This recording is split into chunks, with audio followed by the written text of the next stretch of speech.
Saudar a todos, queria saudar a igreja com a graça e a paz de Jesus. Amém. Meu nome é Roberto Renato Welzel, eu sou pastor e no momento estamos servindo a Deus no trabalho missionário em Moçambique e sou natural do sul, do estado do Paraná, cidade de Toledo, de uma igreja chamada Igreja Evangélica Livre. Não se assuste com o nome, é um nome que está relacionado a uma história que não cabe nesse momento, mas Deus nos salvou pela sua graça, nos fez irmãos em Cristo.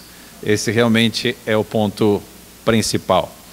E vou deixar minha esposa se apresentar, depois nós vamos ter uma meditação na palavra de Deus, e depois vamos falar um pouco sobre aquilo que Deus nos chamou para fazermos, a maneira de participarmos na sua obra lá em Moçambique, ok? Graça e paz, irmãos. O meu nome é Deila e sou natural de Jataí, estado de Goiás, e fui criada numa igreja presbiteriana do Brasil ali, onde me converti muito cedo na escola dominical. Graças a Deus por esse trabalho com as crianças, é muito importante. E desde muito cedo, Deus me impactou muito com o fato de Jesus ter morrido no meu lugar. Desde criança, isso para mim foi algo muito forte. Entender que eu é que deveria estar naquela cruz onde Jesus morreu, e não ele. Então, isso inspirou em mim um amor muito profundo a Jesus e um desejo de servi-lo com a minha vida.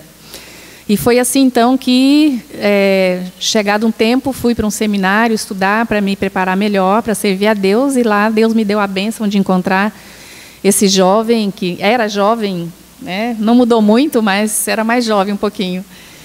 Nós fomos casados há 32 anos, temos 3 filhos adultos já. A nossa filha mais nova já tem 28 anos, já é casada. Então, Deus nos mostrou que era hora de ir para o campo missionário, porque nós sempre trabalhamos muito, tentando levar uma visão missionária para a igreja. Então, chegou a nossa hora e lá estamos. E depois vamos compartilhar um pouquinho mais sobre o que fazemos lá em Moçambique. Temos 3 filhos, como a Deila disse, o mais velho Jonathan, casado. Nós temos nosso primeiro neto, chama-se Benjamin. Toda pessoa que se torna avô, vocês vão ouvir muitas vezes, o meu neto, essa história, né? Então, me perdoem, mas é assim mesmo, irmãos. Quando você chegar lá, você vai descobrir como é que é. Mas nosso filho do meio chama-se Roberto Filho, tem 29 anos, vai fazer 30 agora, em outubro, e é solteiro, é crente, gente boa, irmãos. Orem pelo menino, tá? Pelo moço. Há uma campanha aí, né? Vamos ver o que a gente consegue fazer. Mas queria que você abrisse a sua Bíblia em Atos capítulo 16. Eu, na verdade, peguei um gancho do tema que eu soube que o tema é o Espírito Santo, mas não sabia que o tema específico eram os dons do Espírito Santo. Então, não acertei nos dons, mas acertei no Espírito, tá bem, irmãos? Então, abra a sua Bíblia em Atos capítulo 16. Versos 6 a 10. Vou ler da versão Revista Atualizada, a Almeida, que diz assim: E percorrendo a região frígio-gálata, tendo sido impedidos pelo Espírito Santo de pregar a palavra na Ásia, defrontando Mísia, tentavam ir para Bitínia, mas o Espírito de Jesus não o permitiu. E tendo contornado a Mísia, desceram a Troade. À noite sobreveio a Paulo uma visão, na qual um varão macedônio estava em pé e lhe rogava, dizendo: Passa à Macedônia e ajuda-nos. Assim que teve a visão, imediatamente procuramos partir para aquele destino, concluindo que Deus nos havia chamado para lhes anunciar o Evangelho. Oremos, irmãos. Senhor Deus, esta é a Tua palavra, inspirada pelo Espírito através do Teu servo Lucas. Temos o privilégio de tê-la em nossa língua. E o mesmo Espírito que inspirou Lucas habita em nós. Pedimos então ao Pai que Ele ministre a nós, ensine-nos sobre si mesmo em como podemos ouvir a Tua voz, como podemos seguir a Tua direção e obedecer de uma maneira que honre e agrade ao Senhor. Pai, nós dependemos de Ti, não há em nós sabedoria humana, nós olhamos para Ti, olhamos para a Sua palavra e pedimos, dá-nos o entendimento e dá-nos o desejo de fazer aquilo que o Senhor nos ensinar. Em nome de Jesus, amém. Irmãos, não há tempo assim para muita contextualização histórica desse momento, basta dizer, isso aqui era a segunda viagem missionária do apóstolo Paulo. E nós temos aqui uma situação que talvez poderíamos descrever quando a direção do Espírito Santo parece confusa. O livro de Atos é um livro que narra o nascimento da igreja do Senhor Jesus e tudo aquilo que o próprio Senhor Jesus foi realizando através do seu Espírito na sua igreja. Inclusive é chamado aqui de o Espírito do Senhor, o Espírito de Jesus, que foi dado à sua igreja para anunciar o Evangelho, para viver esse Evangelho e anunciar esse Evangelho. E Deus levantou Paulo, e agora estava aqui com a sua equipe, estavam focados, estamos indo, queremos pregar, Deus nos chamou para isso, é isso mesmo, vamos em frente, vamos lá. Mas eles tinham um desejo, uma percepção de uma direção na qual deveriam seguir agora na sua segunda jornada missionária, ou viagem missionária. Então foram para uma região, e diz aqui, Frígio-Gálata, e diz que eles foram impedidos pelo Espírito Santo para pregar a palavra na Ásia. Provavelmente Paulo estava tentando chegar em Éfeso, que era um grande centro religioso, cultural, econômico, e tinha em mente pregar o Evangelho ali, naquela ocasião. Mas diz aqui o texto que eles foram impedidos pelo Espírito. A Bíblia não diz como foi esse impedimento de forma prática. Ele ouviu uma voz, ele ficou doente, ele teve um impedimento com um problema com autoridades, um problema de visto, qualquer coisa dessa não diz, mas o texto deixa claro, Lucas registra, quem impediu foi o Espírito do Senhor. Não é uma coisa estranha, irmãos? O próprio Espírito que foi dado, e quando Jesus prometeu, ele falou, olha, esse Espírito vocês vão receber, e vão receber poder, e vocês vão ser testemunhas em Jerusalém, em Judéia, eu quero que vocês preguem, mas preguem no poder do Espírito Santo. Esse Espírito agora diz, olha, não é na Ásia. Como, Senhor? Ok, se não é na Ásia, então vamos tentar outra direção. Defrontando então Mísia, tentaram ir para Bitínia. Então a Ásia, onde eles estavam, primeiro ficava mais tipo ao sul, sudeste, não deu certo, o Espírito impediu. Pois, então deve ser região da Bitínia, que era mais ao norte, ao nordeste de onde eles estavam. E também não conseguiram. Mas o Espírito de Jesus não o permitiu, confrontando a Mísia, desceram a Trode. Então, de novo, uma outra tentativa e o Espírito Santo diz, olha, não é aqui. Então, irmão, se eu estivesse no lugar de Paulo, eu ficaria no mínimo confuso. O Senhor não me chamou? Sim, isso estava claro. O Senhor não me enviou? Sim. Lembram Atos 13, 1 e 2, 3, 4, verso 4?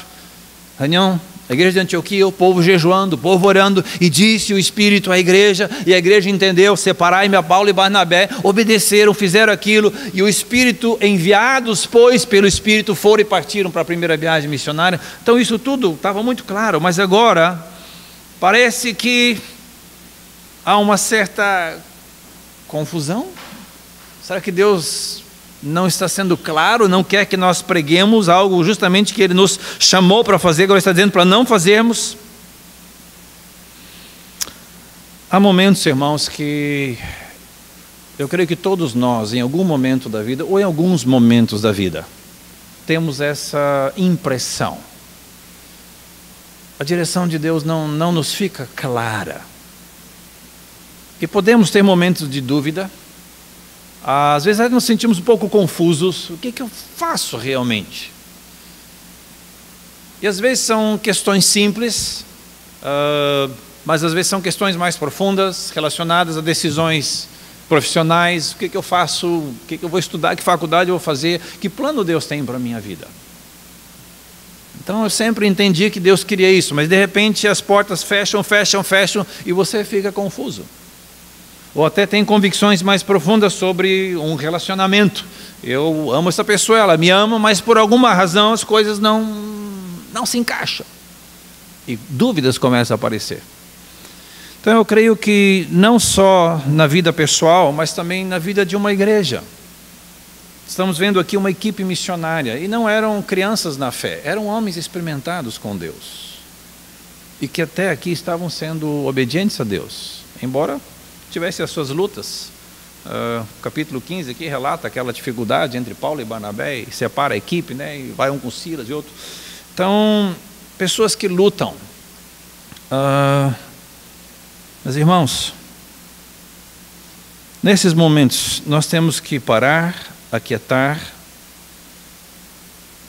e continuar procurando de Deus clareza e direção, porque a promessa de Deus é guiar o seu povo, especialmente quando o seu povo quer fazer a sua vontade, tanto no campo pessoal, quanto no que diz respeito a uma igreja, um grupo de pessoas que está diante de Deus querendo: Deus, o que é que devemos fazer?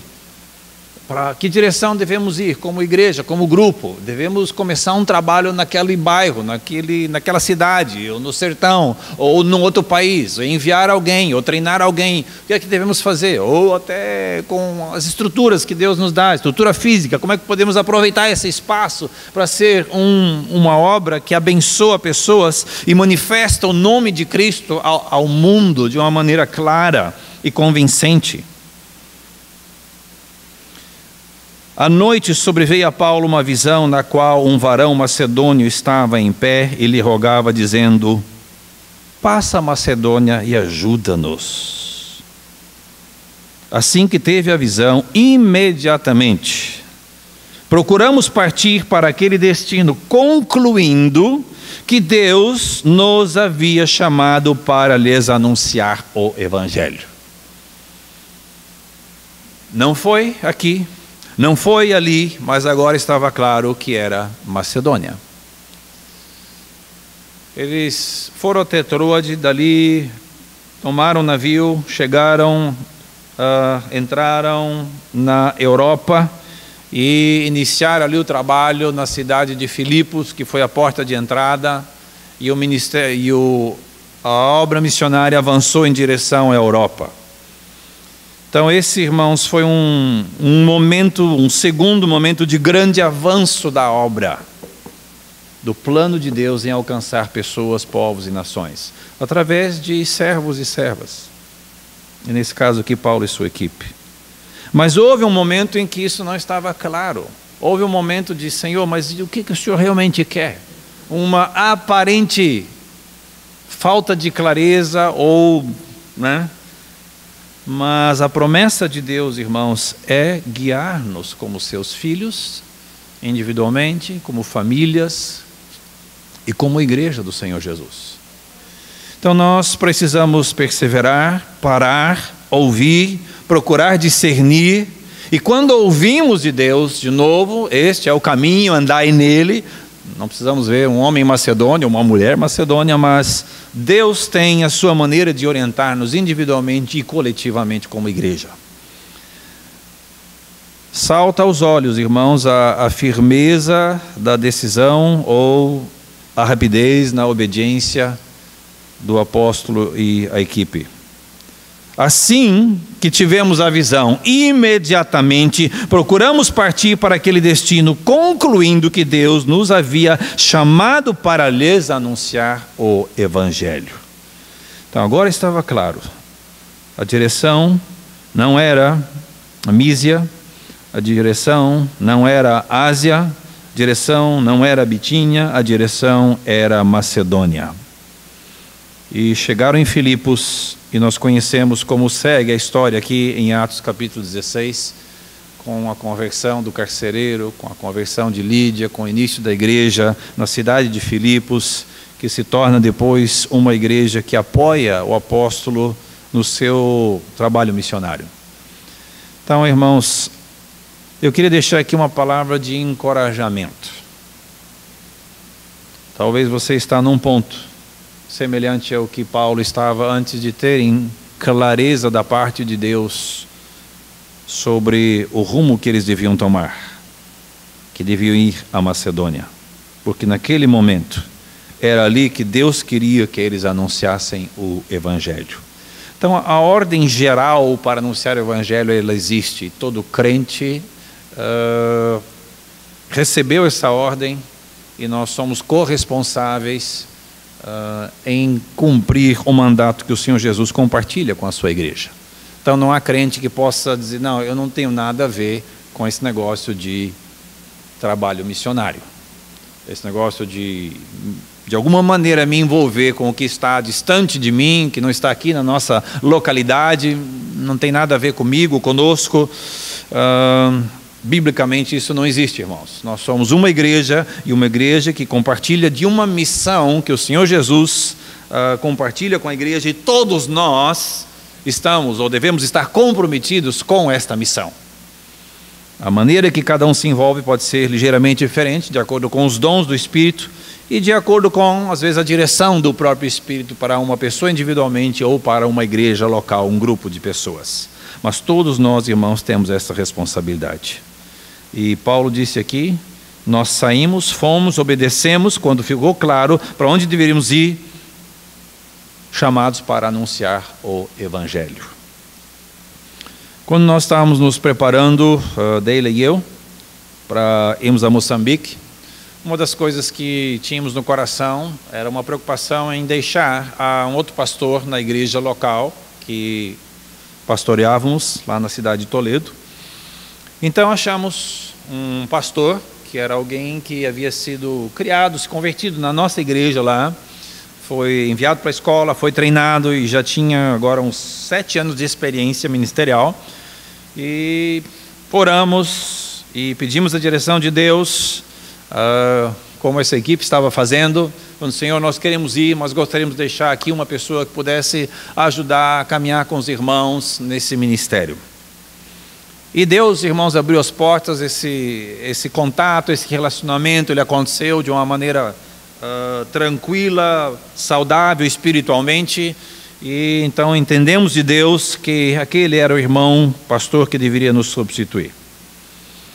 Então ele veio, mudou-se para a nossa cidade e mudou-se em junho, assumiu a igreja em setembro e em outubro ou novembro foi diagnosticado com um câncer, que já estava no estágio não inicial, já havia metástases, na verdade. Então este irmão pastor foi submetido a uma cirurgia e quimioterapia e todo aquele processo, mas enfim, ele pôde trabalhar talvez 1 mês ou 2, e depois de 1 ano eu fiz o sepultamento deste colega, amigo e pastor. Então aquilo começou a levantar na nossa mente perguntas, mas Senhor, o que o Senhor realmente está fazendo? O Senhor nos diz para ir para Moçambique, o Senhor nos deu uma pessoa e nós estávamos com grande paz em nossos corações de que esta era a tua resposta, e agora o Senhor leva esse irmão e nos deixa numa situação, eu não diria confusa, mas incerta. Isso gerou então certas perguntas em alguns irmãos da própria igreja, dizendo, Senhor, mas pastor, será que não é Deus que está dizendo que os irmãos devem ficar aqui na igreja em vez de ir para Moçambique? Falei, irmãos, não vamos ser tão rápidos em chegar a essa conclusão, vamos deixar Deus, falar, trabalhar.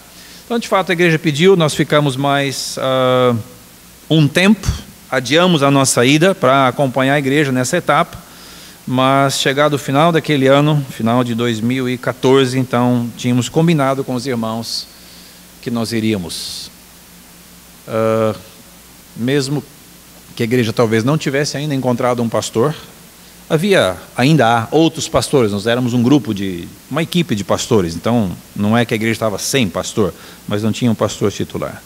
Então, de fato, não encontramos ninguém nesse período e chegou no final do ano, no início do ano seguinte, nós partimos. Mas Deus, irmãos, nos deu esta convicção.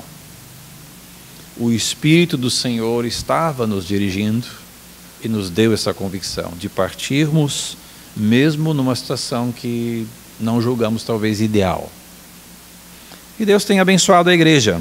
É uma igreja missionária que luta como qualquer outra igreja.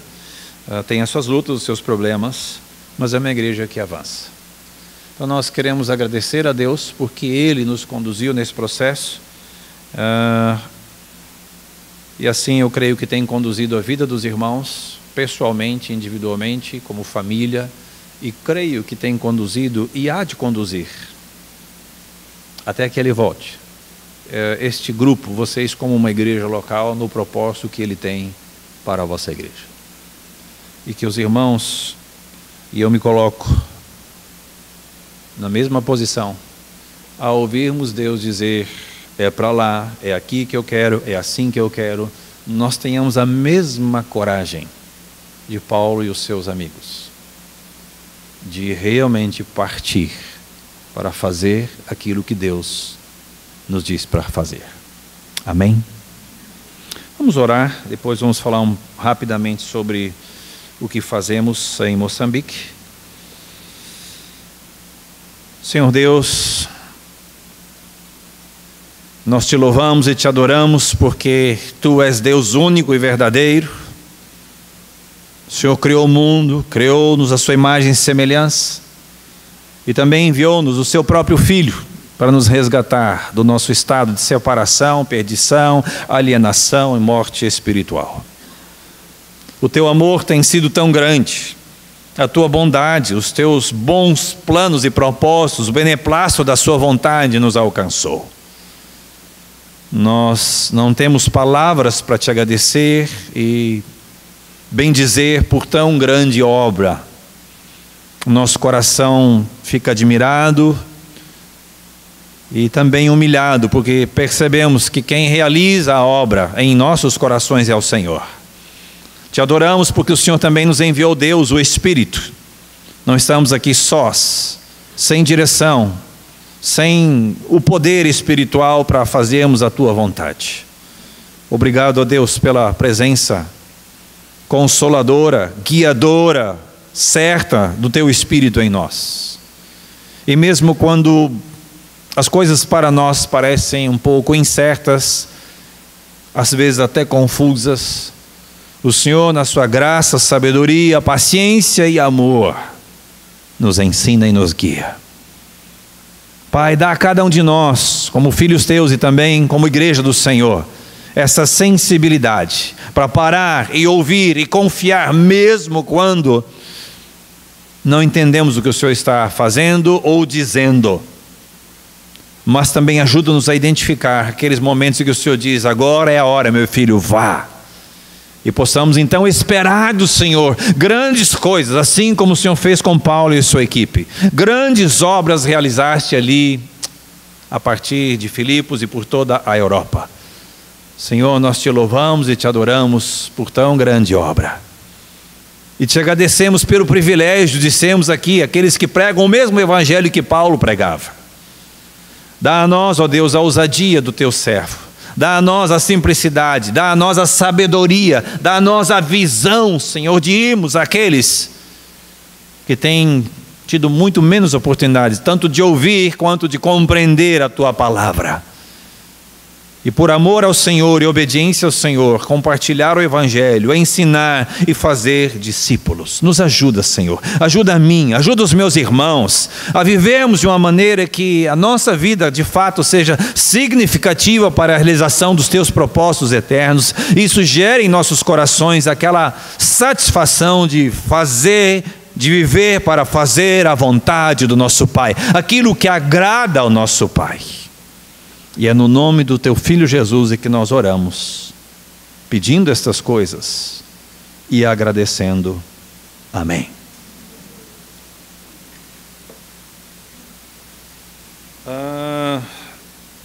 Moçambique,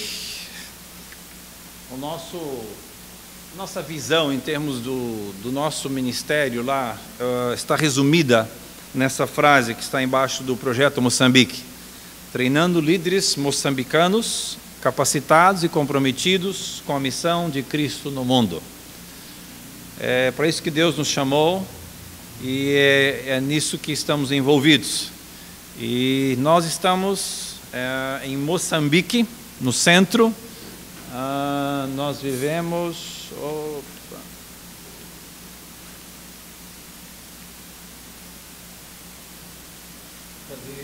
Aparece a luz aqui, mas não aparece lá.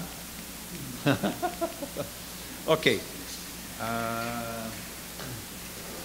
Nós vivemos ali no meio, bem no centro, tem número 2, Sofala. Vamos junto? Então ali tem um pontinho chamado Beira. É ali naquele pontinho que nós vivemos, irmãos, tá?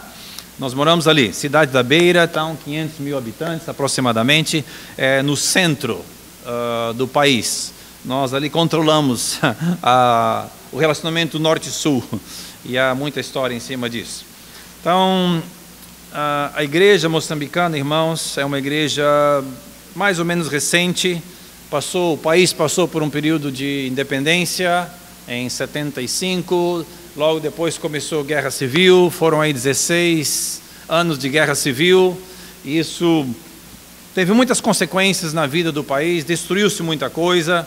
Então não fazem a democracia, a independência, um país tentando se organizar, são aproximadamente 40 e poucos anos.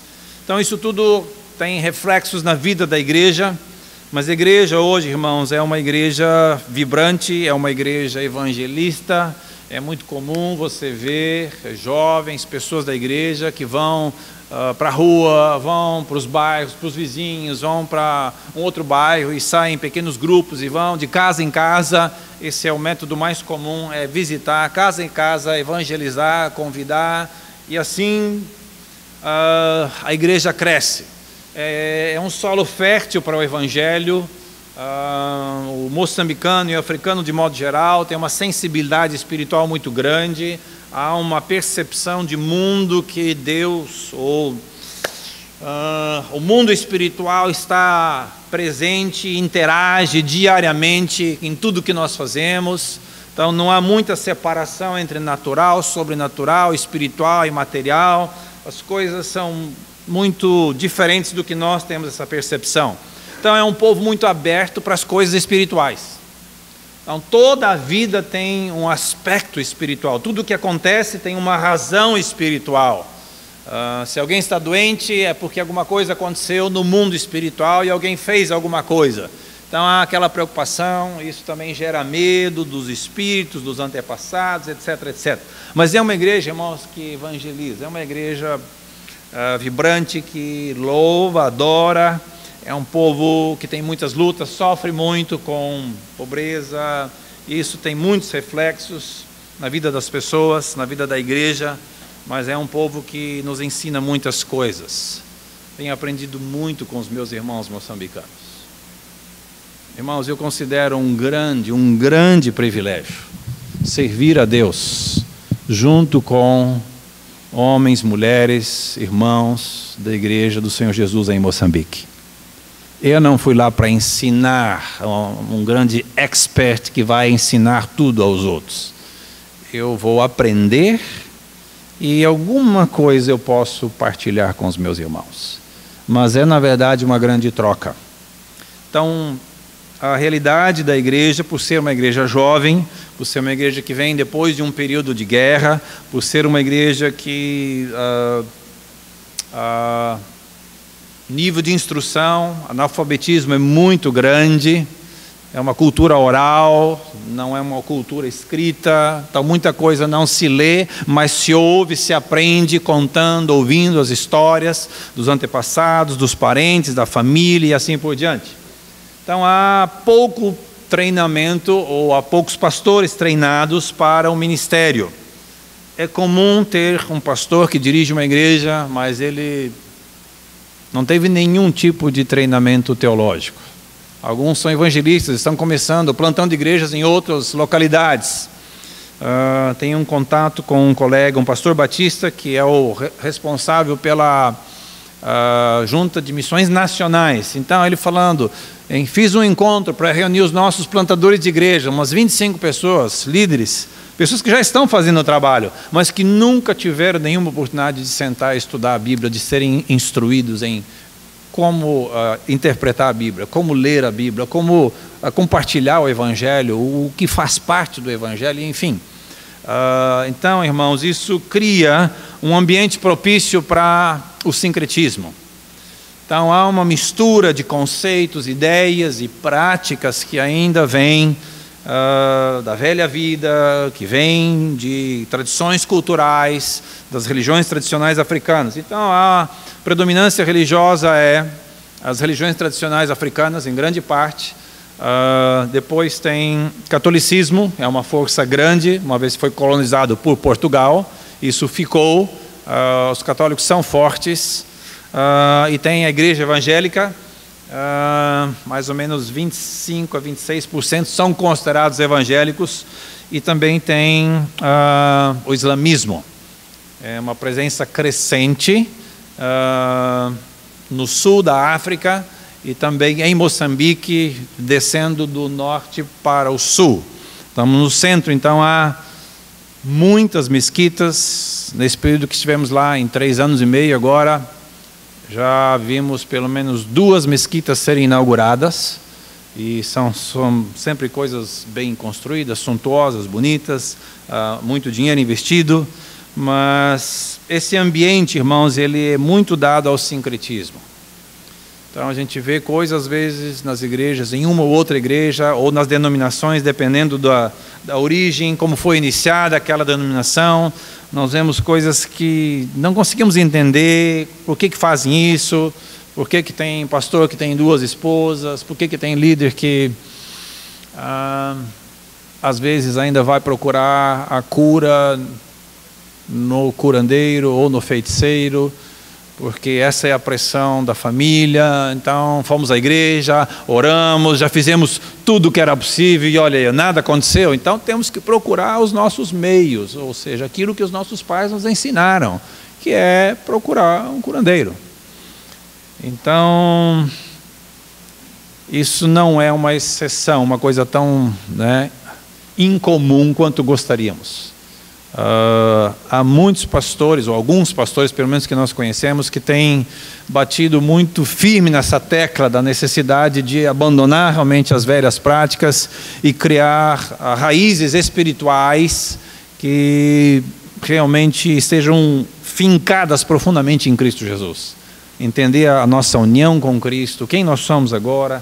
Então é um trabalho, irmãos, necessário. Então, o sincretismo é uma realidade em diferentes níveis e em diferentes igrejas. Então, não dá para dizer que toda igreja é sincrética, mas também não dá para dizer que sincretismo não existe. Isso depende um pouco da denominação, da igreja, do líder local e assim por diante. Tem uma frase aqui do nosso irmão Ronaldo Lidório, que esteve lá, acho que algumas vezes, fez uma pesquisa junto com um grupo de irmãos locais e essa foi a conclusão. Treinamento de líderes é hoje a maior necessidade da igreja moçambicana. Então é uma igreja que evangeliza, é uma igreja que tem iniciativas, é uma igreja que está crescendo em número e em importância dentro do cenário também social e político, mas a necessidade maior é treinamento. Então nosso ministério é justamente na área de ensino, ensino teológico. Nós servimos no Instituto Bíblico de Sofala, IBS é Instituto Bíblico de Sofala, nos cursos médio e bacharel em teologia. A minha esposa e eu damos aula. Nos envolvemos com pessoas, procurando discipular essas pessoas.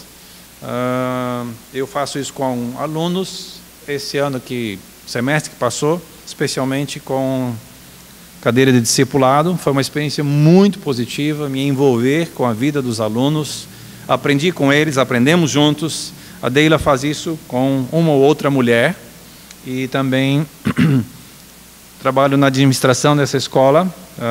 Nós chegamos em 2015, em 2016 o Instituto Bíblico estava sem diretor, acho que há uns 2 anos já. Então estamos numa situação bem difícil como escola. Então pediram para eu assumir a direção e houve então uma conversa entre os líderes locais e a nossa missão, e assim foi. Então apoiamos também a igreja local. Então isso aqui é um pouco do Instituto Bíblico de Sofala. A imagem está muito larga, não aparece aqui. Ok. Então essa escola tem 30 anos de existência. Nós temos aproximadamente 620 ex-alunos dos vários cursos que a escola oferece. Nós temos aproximadamente 20 professores, a maior parte deles são moçambicanos. Só não temos muitos professores moçambicanos para ensinar no nível de bacharel, porque justamente a exigência para ensinar no bacharel é que o professor tenha mestrado. Então isso ainda é uma coisa difícil no contexto moçambicano. Então nós temos 2 professores moçambicanos que têm mestrado, que ensinam na nossa escola, e mais 4 ou 5 estão fazendo um mestrado com uma parceria de uma escola no Brasil e em Maputo, capital. Então eles estão na fase de escrever o seu trabalho de conclusão. Então estamos investindo no treinamento também de professores moçambicanos para que a escola tenha cada vez mais uma cara, uma mente, uma cara e moçambicana. Então nós temos hoje 120 alunos nos diferentes cursos nessa escola. Então aí tem um dos prédios, o prédio que foi construído primeiro. Na época das chuvas a escola fica assim. Estamos tentando resolver essa situação. A outra foto é de um culto. Toda quarta-feira há um culto dos alunos antes do início das aulas. E assim trabalhamos como escola. Então há um curso elementar, um curso que funciona aos sábados à tarde. Aos sábados à tarde também funciona um curso chamado Professores de Criança, para formação de professores de criança. Há muita criança em Moçambique, como quase todo o país africano. Mas há pouquíssimo trabalho para crianças na igreja, inclusive nas igrejas. Então essa é uma necessidade muito grande, então há um curso específico para isso. E durante a semana, então, de segunda a sexta, temos o curso básico em teologia, que é um curso de 2 anos, o curso médio, um curso de 3 anos, e o curso de bacharel, que é um curso de 4 anos. Então esses aqui são formandos do curso de professor de crianças, formandos do curso básico e do curso elementar. Então o pessoal se veste assim com roupas muito coloridas. É de fato uma festa colorida, irmãos, é muito bonito. A Deila, minha esposa, trabalha também com esse grupo. Vou pedir que ela fale um pouco sobre o que ela faz com esse grupo de pessoas e depois tem...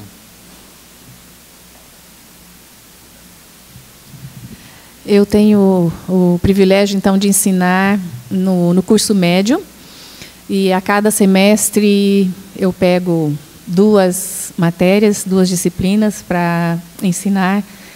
E tem sido assim uma experiência muito boa, porque eu tenho visto assim, em alguns alunos, ou na maioria dos alunos, um esforço muito grande para estarem ali. Irmãos, vocês não imaginam as dificuldades que esses alunos enfrentam para fazer um curso de 3 anos. É muito difícil. Moçambique é o 5º país mais pobre do mundo, se eu não me engano. E eles têm dificuldades para pagar as mensalidades. A maioria deles mora longe, tem dificuldade para pagar o transporte para chegar na escola.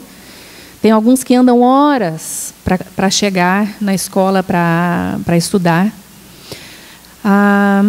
Eles ficam muito doentes. Moçambique é um país assim, que se você não quer ter problema de saúde, não vá para lá. Graças a Deus, Deus tem nos guardado. Mas os moçambicanos, eles ficam doentes muito facilmente. Eles têm, eu acho que, uma imunidade muito baixa, pela própria condição de falta de saneamento básico, má alimentação.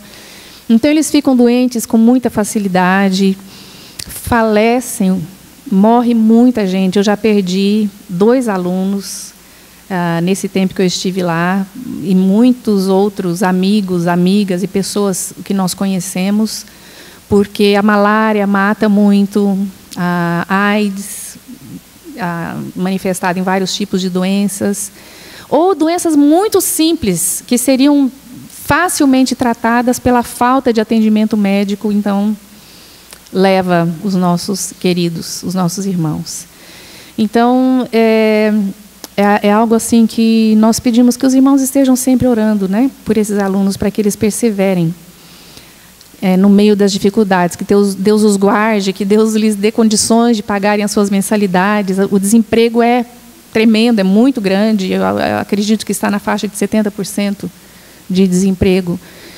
Então, os nossos alunos enfrentam muitas dificuldades. Para terminar um curso médio já é muito difícil. O bacharel, então, muito mais. Vocês veem aí a formatura de 5 alunos em cada turma. Essa onde eu estou de amarelo foi a turma de 2015 e a outra de 2017. Mas essas turmas começaram com 25 alunos, 30 alunos. Mas esses que chegam ao final são verdadeiros heróis, porque a dificuldade é muito grande. Então, orem por isso, irmãos, para que mais e mais alunos possam perseverar, permanecer e conseguir terminar o curso, para estarem melhor preparados também para servir a Igreja de Jesus. Eu, desde que cheguei lá, fui com o propósito de me envolver também numa associação que trabalha com mulheres, PROID. E ali, então, essas mulheres, elas são atendidas em vários aspectos da vida delas. A princípio, esse projeto começou para ajudar viúvas, porque os homens morrem primeiro, por causa da AIDS. As mulheres, elas têm uma capacidade de viver mais, elas são mais responsáveis em tomar o retroviral.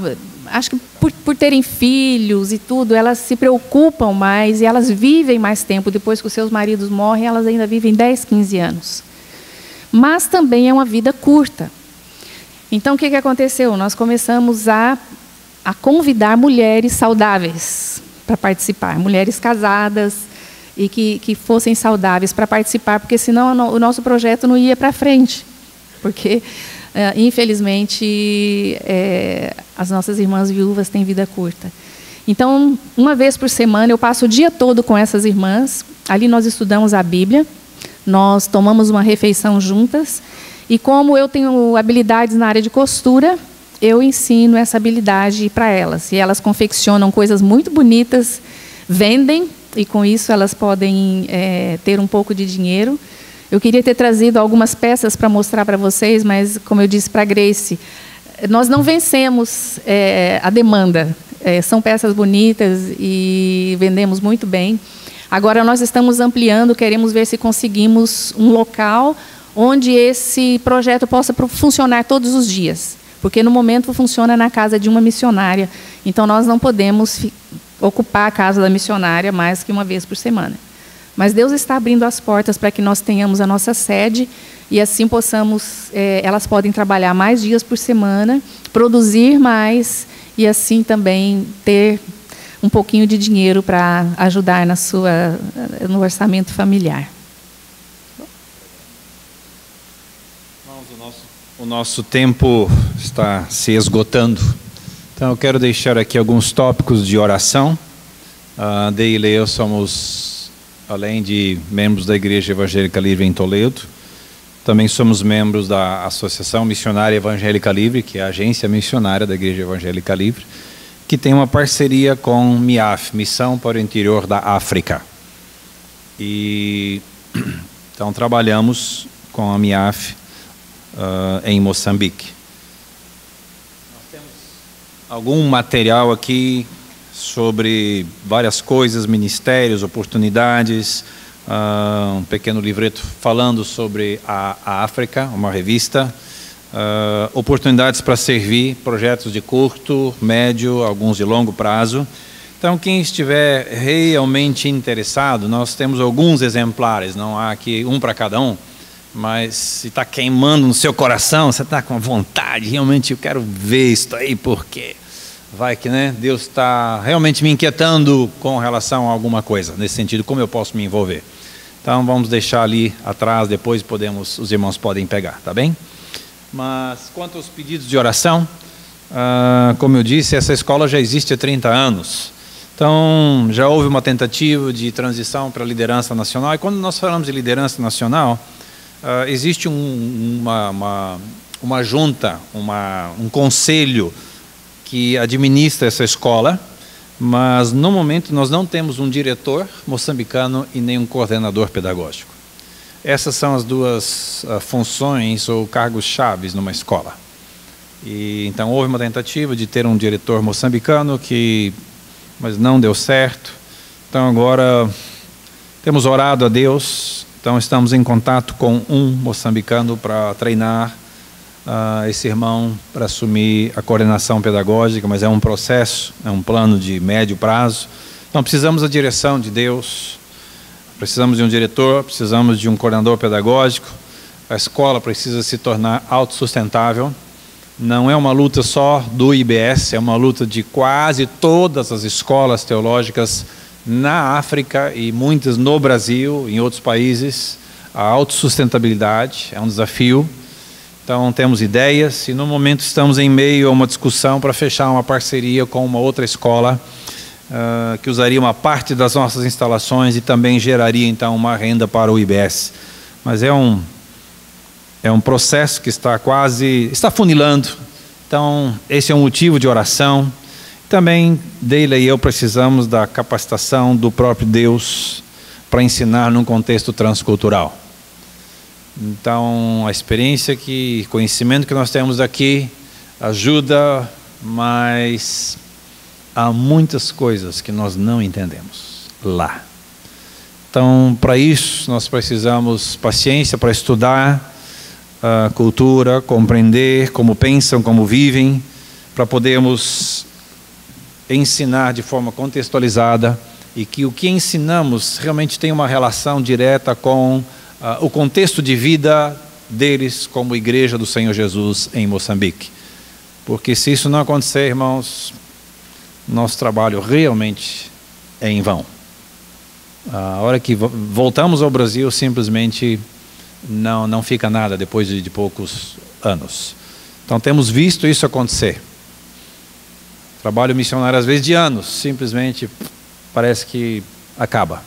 Então há uma razão.